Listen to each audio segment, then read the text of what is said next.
अस्सलाम वालेकुम। मेरा नाम इरम है। मैं 11 साल की थी जब ये वाक़या पेश आया। दिसंबर 1990 का सख्त सर्दी का मौसम था। हमारे मोहल्ले में एक पीर साहब आए हुए थे जो लोगों के बकौल बहुत पहुँचे हुए थे। उनकी दुआ में बड़ा असर था। क्या मर्द क्या औरतें सबकी ख्वाहिश थी किसी न किसी तरह पीर साहब के हाथ चूमने का मौका मिल जाए। पीर साहब रोजाना रात को मोहल्ले के किसी एक घर में क़याम करते और वो घर वाले खुद को खुशकिस्मत समझते थे। वहाँ पर उनकी खूब खिदमत सेवा की जाती थी। फिर एक रात हमारे घर वालों को पीर साहब की खिदमत करने का मौका मिल गया। मेरी वालदा खुशी से फूले नहीं समा रही थी। सारा दिन किचन में खाने बनाते हुए गुजार दिया। शाम होते ही वो हमारे घर पहुंच गए। मेरी वालदा और वालिद ने मजेदार खानों से उनकी तवाज़ा की और कुछ नकदी भी पेश की, जिसे कबूल करके पीर साहब ने हाथ उठाकर लंबी दुआ मांगी और मेरी भोली वाली माँ खुशी से नहाल हो गई। रात को अब्बू ड्यूटी पर चले गए और पीर साहब का बिस्तर बैठक में लगा दिया गया।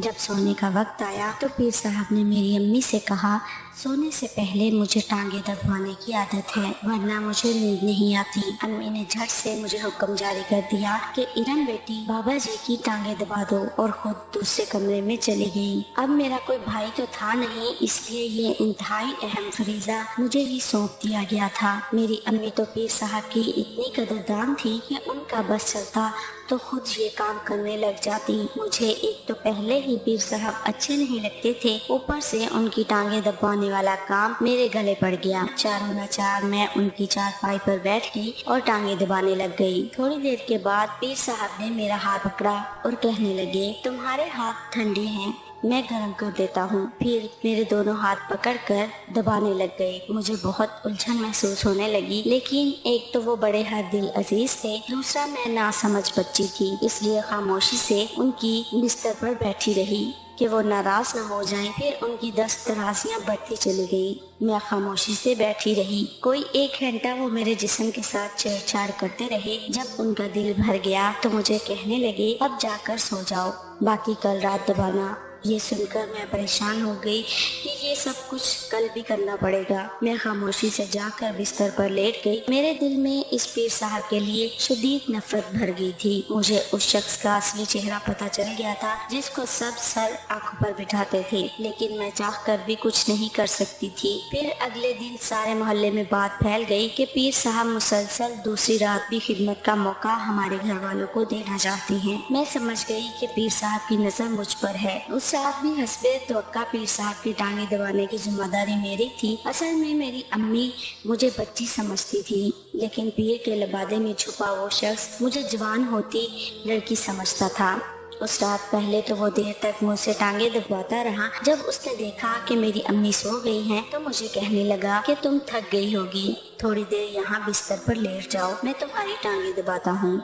मैंने इनकार में सर हिला दिया, लेकिन वो कहाँ मानने वाला था। मुझे खींचकर अपने बिस्तर पर डाल दिया और मेरे जिस्म को छूने लगा। मैं समझ गई कल तो बच गई थी, आज बचना मुश्किल है।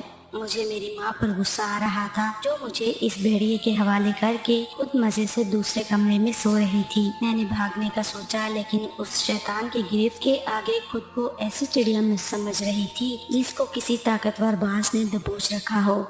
कमरे में मध्यम सी लाइट चल रही थी, अचानक वो भी बुझ गई। शायद बिजली बंद हो गई थी। मैं बेबस होकर अपनी बर्बादी का तमाशा देखने लगी। अब वो जाली पीर बिस्तर से उठकर बैठा हुआ था और मैं किस्मत की मारी खौफ से आंखें बंद किए लेटी हुई थी। अचानक एक जोरदार आवाज आई और साथ ही मुझ पर से पीर साहब की गिरफ्त ढीली पड़ गई। उसके बाद कमरा रोशनी से भर गया।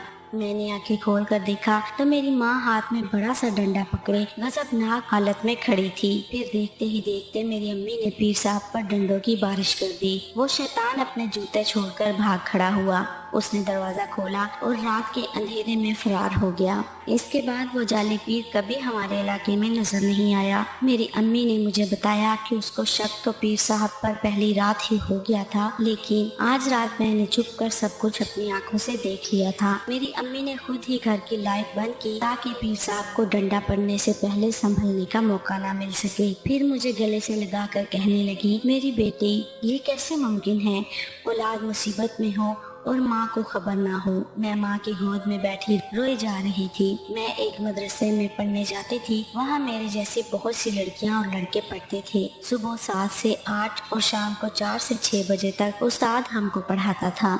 वो बहुत सख्त मिजाज उस्ताद था। छोटी छोटी गलती पर मार मार कर चमड़ी उतार देता था। एक दिन मेरी दोस्त मेरा को सबक याद नहीं था तो उसको बहुत मार पड़ी। अगले दिन उसने डर के मारे मदरसे जाने से इनकार कर दिया।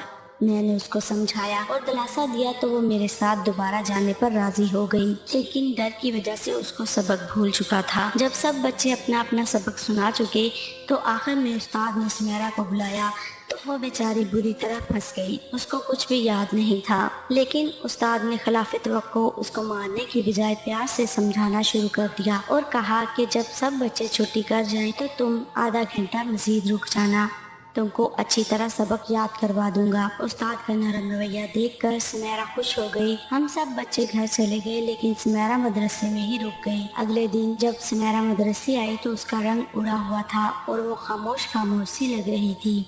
मेरे बार बार पूछने पर भी उसने कुछ नहीं बताया। फिर ये रोज का मामूल बन गया। उस्ताद रोजाना छुट्टी के बाद सुमेरा को मदरसे में रोक लेता और बाकी बच्चों से आधा घंटा बाद उसको छुट्टी देता था। मुझे शक हो रहा था कि दाल में कुछ काला जरूर है, लेकिन वो खुद चूंकि 7 साल की थी इसलिए मुझे किसी चीज के बारे में मालूम नहीं था। एक दिन जब हम मदरसे से छुट्टी करके घर आ गए, उस दिन भी सुमेरा को हस्बे मामूल उस्ताद ने मदरसे में ही रोका हुआ था। तो सुमेरा की अम्मी मुझे गली में मिल गई और कहने लगी, जाओ सुमेरा को बुला कर लाओ, घर में मेहमान आए हैं। मैं उल्टे पांव दोबारा मदरसे चली गई। जिस कमरे में हम पढ़ते थे वहाँ ना तो सुमेरा थी और ना ही उस्ताद था। मैं सुमेरा को ढूंढती हुई आगे एक स्टोर में चली गई तो मंजर देखकर मेरी चीख निकल गई। उस्ताद ने सुमेरा के कपड़े उतारे हुए थे और उससे बदफाली कर रहा था। मुझे देखकर वो जल्दी से कपड़े दुरुस्त करने लगा। सुमेरा रोए जा रही थी। अपनी सहेली की हालत देखकर मुझ में एकदम हिम्मत आ गई। मैंने सुमेरा को उठाया। उसने जब कपड़े पहन लिए तो मैं उसको बाजू से पकड़े घर की तरफ जाने लगी तो उस्ताद ने हमारा रास्ता रोक लिया और कहने लगा, अगर किसी को कुछ बताया तो तुमको इतनी मार पड़ेगी कि सारी उम्र याद रखोगी। लेकिन मैं बिल्कुल नहीं डरी। आखिरकार मैं सुमेरा को लिए घर पहुंच गई। उसकी माँ को आंखों देखा सब कुछ सच सच बता डाला। वो मेरी बात सुनकर परेशान हो गई। उसने सब कुछ सुमेरा के अब्बू को बता दिया। उसके अगले दिन सुमेरा तो मदरसे नहीं आई, लेकिन जब मैं मदरसे पहुंची तो पता चला उस्ताद रात ही किसी को बताए बगैर चला गया है। वो उस्ताद के रूप में एक दरिंदा था जो मासूम तालिबे इल्म बच्चियों से बदकारी करता था। मैं आज भी इस वाक़े को सोचती हूँ तो लरस जाती हूँ। अगर इस दिन मैं हिम्मत करके सारी बात सुमेरा की अम्मी को ना बताती तो पता नहीं कब तक मासूम सुमेरा को जुल्म सहना पड़ता। इस तरह के वाक़यात आज भी आम हैं जो रोज़ाना सुनने में आते हैं। उम्मीद है वीडियो हमारी आपको पसंद आएगी। वीडियो को लाइक और शेयर ज़रूर करें और कमेंट में ज़रूर बताएं कि हमारी आज की वीडियो आपको कैसी लगी। आने वाली वीडियो तक के लिए हमें दीजिए इजाज़त। अल्लाह हाफिज़।